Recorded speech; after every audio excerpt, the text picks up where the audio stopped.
The Agricultural Business Chamber estimates that South Africa's expected bumper maize harvest will be largely unaffected by Cyclone Eloise. Now, the storm devastated parts of Mozambique and destroyed almost 4,000 hectares of farmland. The full impact of expected heavy rains on Eswatini, Namibia and Botswana is yet to be seen or calculated, but is a threat to the region's grain the region's grain needs, Now, South Africa's maize harvest is expected to be around 16.5 million tons. That's for the 2020-21 season.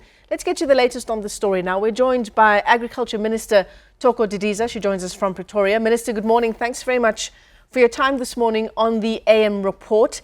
Just give us some clarity on that issue, Minister. In terms of our own maize harvest here in South Africa, are we unaffected? We're still expecting that bumper harvest? I can say yes, we're still expecting the bumper harvest.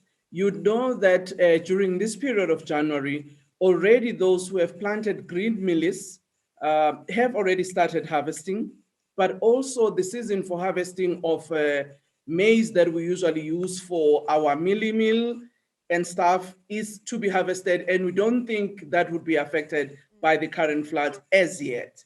As you know that the rains are still ongoing, we're still going to be making assessments. We've seen some challenges actually even last week, without even Eloise, that Free State province has actually been affected by heavy rains. So Minister, we can be thankful that that is the case, that largely we are unaffected and our harvest is unaffected. The same can't be said for many of our neighboring countries. What does that mean in terms of the region's ability to meet its grain needs? I think there will be indeed a challenge, as you have seen the devastation in Mozambique in particular and Eswatini. So from a regional perspective, there might be a challenge in terms of the maize harvest that was expected for this season. And does that mean that we have more of a responsibility as South Africa? I must say that in actually year on year, we do export a maize to the region, but also outside our region. And I don't think the trend will actually subside even now. We will still have to ensure that access to the staple food, particularly maize in our region, is accessible while not compromising our domestic needs. What about maize prices, Minister? We're not as yet expecting that there's going to be a hike, but we'll be monitoring the prices in an ongoing basis. What are the prices that we're talking about now? White and yellow maize prices traded at a particular amount per ton, and that already this year is up by about 14%, 14 to 20%, in fact.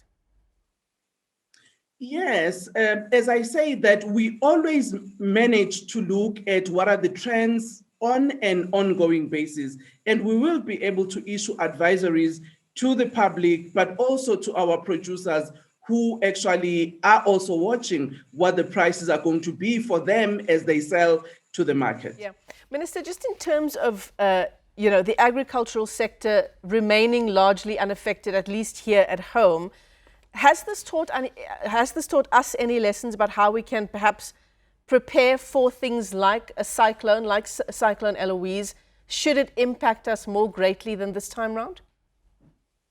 Yes, it has. I think, Michelle, I must correct something. I wouldn't say our domestic situation has largely not been affected. If you look at areas such as Limpopo, Mpumalanga, and northern KZN, already we've seen the impact on sugarcane, for instance, in Mpumalanga. Some of the fields have been totally submerged. We've also seen in the horticulture industry in some of those provinces already being impacted upon.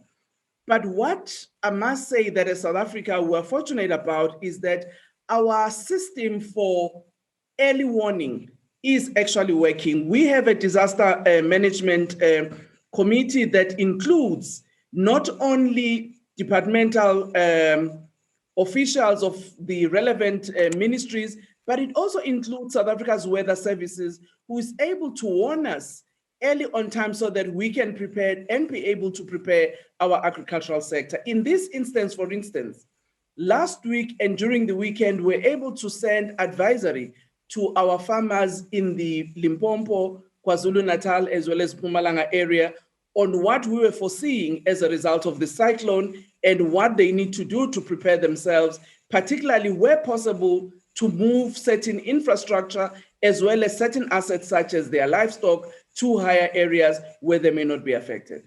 So in effect, Minister, it's the maize harvest that is safe, but that doesn't mean that our other farmers have not been affected from the effects, have not been spared from the effects of the cyclone.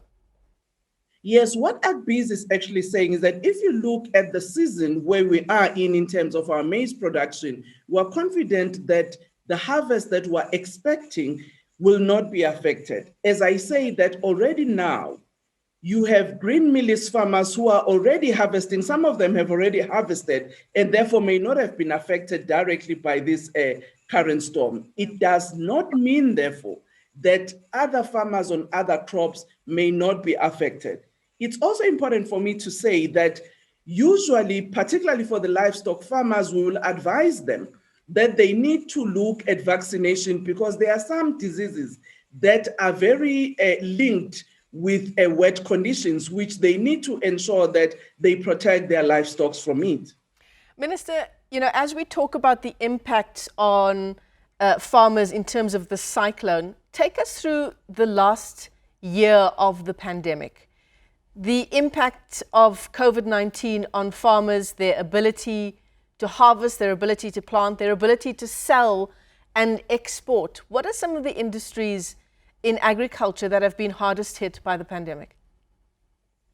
I must say that if you look at the impact of COVID-19, on one hand, the decision that was taken by our government to ensure that agriculture remains an essential sector that must continue to operate enabled us that farmers at that period were able to harvest, were able to sell, particularly in the region, and also to some of our exporting destinations. But certain sectors were affected, such as the wool industry in particular. The flour industry was also affected because they were not able to export, given that they were not essential, even though they are an agricultural sector. But as you know, that what was important at that time was food security.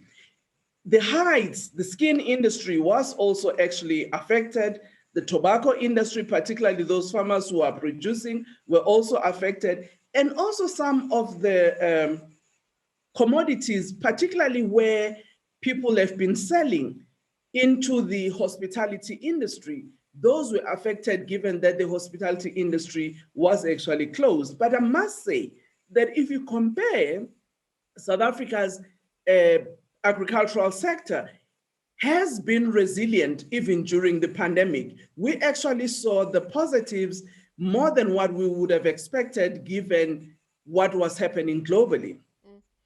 It sounds like there may have been excesses in some industries. You talk about those farmers who perhaps were providing to the hospitality industry, for example. Perhaps they were not able to give the kinds of quantities that they were doing pre-pandemic. Were there excesses in certain foodstuffs? And if so, where did they go?